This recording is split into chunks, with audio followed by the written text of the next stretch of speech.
With the Cambridge Half fast approaching, and I guess it being half marathon and marathon prep season, I thought it is very important to discuss what carb loading is and what carb loading isn't. I'm sure we all know that carb loading is a crucial part of endurance training, not just for runners, but we are going to specifically talk about running today. I also see people getting it quite wrong, and I want to make sure that you are not making those same mistakes.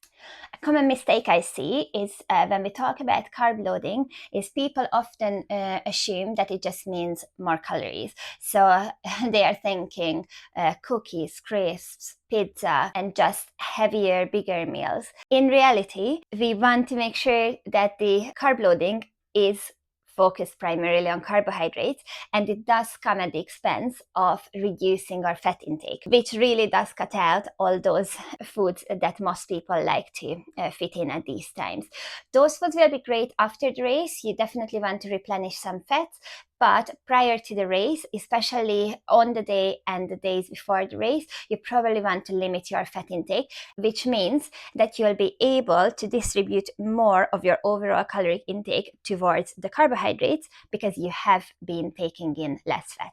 So it doesn't just mean that you want to take in loads more calories than you normally would. It just means that you change the proportion of your calories and you attribute more of that to your carb intake and way less of that to your fats, and probably keeping protein on the moderate side. This can also help to avoid bloating and heaviness because you're not just taking in large amounts of food, you're actually concentrating on that carbohydrate intake. One important thing to emphasize is that we do want to make sure that we stay on top of our hydration because we need water to store glycogen in the body. So you want to up your water intake when you are increasing your carbohydrate intake. This can also help with any sort of GI issues because it will aid digestion, so you will feel a little bit better in your body rather than sluggish, bloated, and just very much the opposite of someone who's ready to go out for a run. When we are talking specifically about the pre-race carb loading, it's very important to know that you're not just supposed to fit in all those carbs into your evening meal the night before the race, but you can spread the carb intake across the whole day or even across several days prior to the race.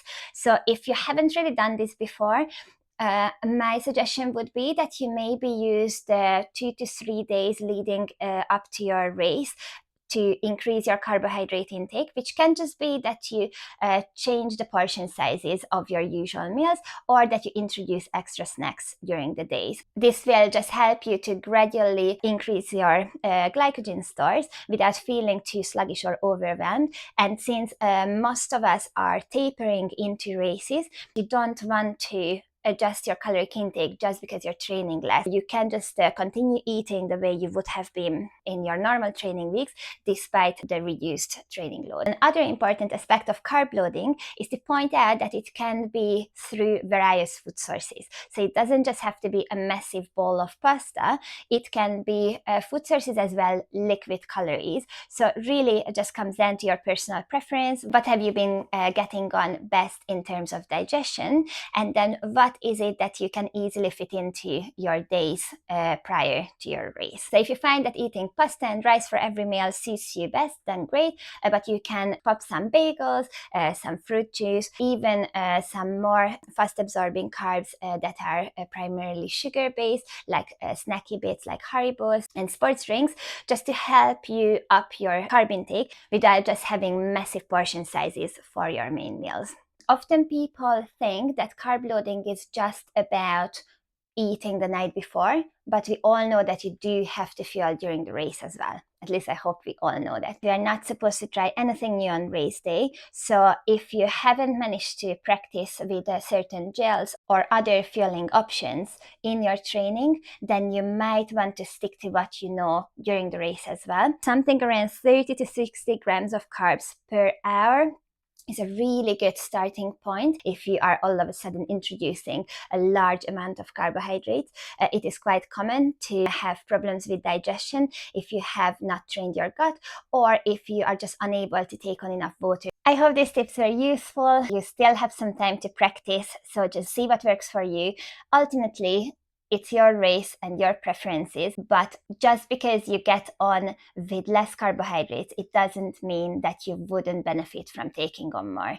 I would definitely recommend that you try a carb loading protocol and fueling regularly during your longer runs and your races as well, because it can just give you that extra oomph that you need, especially at those later stages of the harder runs. So just go for what works for you, try to optimize what you can, and then just have the best, most enjoyable race day.